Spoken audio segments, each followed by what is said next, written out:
Parlons des éoliennes. Leur bilan carbone est négatif et leur bilan écologique aussi. Stéphane Bern dénonçait hier dans le Figaro une atteinte au paysage sans intérêt écologique. C'est une vraie pollution, non seulement visuelle, mais je crois que nous découvrirons dans le futur probablement les conséquences que ça a sur la santé des habitants qui vivent autour.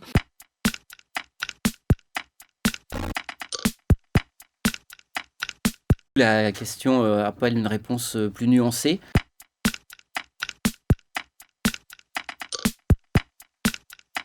Il y a évidemment des intérêts environnementaux importants, mais c'est vrai aussi que dans certaines situations, l'éolien peut être polluant, ou en tout cas avoir des impacts environnementaux négatifs, donc le tout étant de faire en sorte de les réduire au maximum.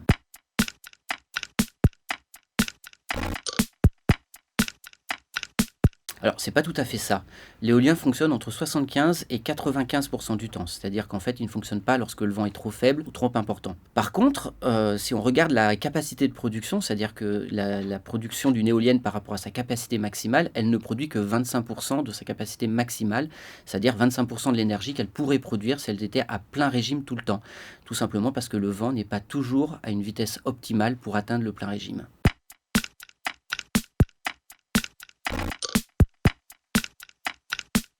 Alors, on dit traditionnellement que la facture énergétique de l'éolien, c'est-à-dire l'énergie grise, l'énergie qui est mise dans l'éolienne pour la fabriquer par rapport à ce qu'elle va produire, c'est 1/20 de l'énergie qu'elle produit. Une éolienne durant 20 ans, au bout d'1 an, elle a remboursé sa facture énergétique, puisqu'au moment de la production, elle n'émet pas. Pour les métaux rares, c'est pas le cas. On n'utilise pas de métaux rares dans les éoliennes, enfin pas massivement de métaux rares dans les éoliennes au sol en France. Il n'y a pas d'éléments permanents, de choses comme ça.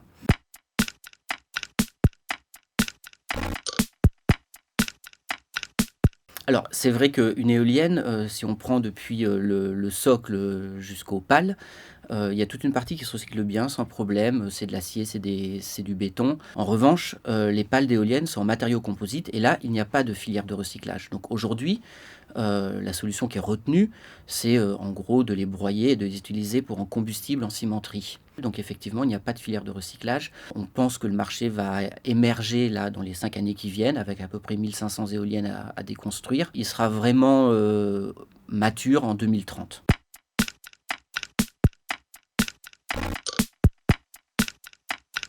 En gros, une éolienne tue entre 0 et 18 oiseaux par an. Tout ça, c'est une moyenne, ça ne veut pas dire grand-chose. On dit qu'un chat sauvage tue 60 oiseaux par an. Et tout ça viendrait minorer finalement l'impact de l'éolien. En fait, c'est beaucoup plus compliqué parce qu'il faut regarder les espèces qui sont impactées. Il y a un nombre relativement important d'espèces qui ne sont pas en très bonne santé, qui sont impactées par les éoliennes. Ça peut être certains milans, certains faucons, qui sont des espèces protégées. La solution, elle est surtout dans l'implantation des éoliennes. C'est-à-dire que, évidemment, si on met des éoliennes à proximité de sites importants pour la faune, on va impacter les oiseaux plus durement.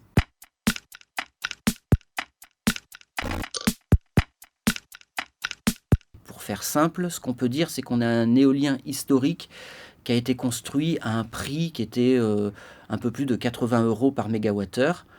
Pour fixer les idées, EDF vend les électrons aux auditeurs à 50 €. Et le nucléaire historique, c'est-à-dire le nucléaire qui est amorti, coûte à peu près 42 €. Donc ça, c'est pour la partie historique, et c'est vrai qu'on a un engagement de subventionner ces éoliennes de l'écart entre les 50 et les 80 et quelques euros sur une période d'une quinzaine d'années. Après, si on regarde les éoliennes qu'on est en train de construire aujourd'hui, le système a changé. On a un système garanti qui finance l'écart entre un prix fixe et de l'autre côté, le prix sur le marché. Et puis surtout, les prix ont quand même sérieusement baissé. Les derniers appels d'offres pour l'éolien sont à des prix on était à 66 € en 2017, on est tombé à 60 € en 2020. Et pour les plus petits parcs qui passent par un autre système, on est à 70 €.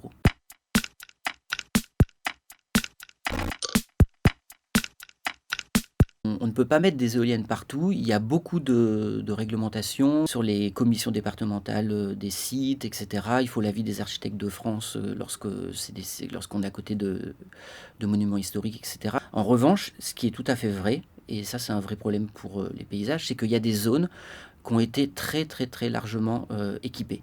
Si on regarde la répartition des éoliennes en France, la moitié des éoliennes se situe sur 2 régions qui sont les Hauts-de-France et le Grand Est. Donc il y a effectivement des zones qui sont très impactées. Aujourd'hui, il y a un nouveau système de planification. On va demander à toutes les régions, avec les préfets de région, de trouver des zones favorables qui satisfassent à la fois les riverains, les associations, etc. Et on veut essayer de mieux les répartir.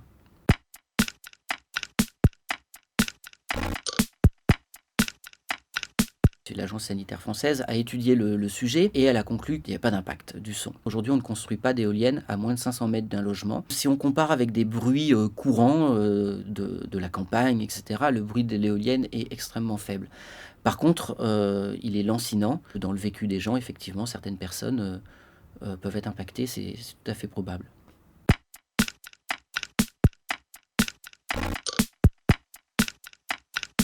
Non, on ne construit pas plus d'éoliennes. Quand on regarde les installations d'éoliennes en France, la capacité installée a atteint un pic qui était de 1,8 gigawatts en 2017.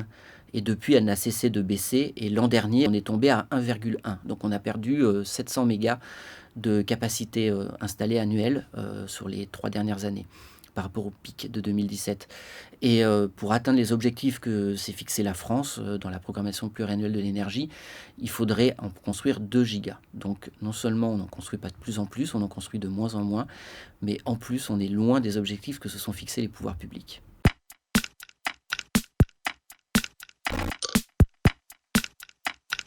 Alors c'est extrêmement compliqué d'y répondre. La meilleure électricité, c'est celle qu'on ne consomme pas. Et c'est plutôt une bonne nouvelle puisque en France, la consommation d'électricité baisse.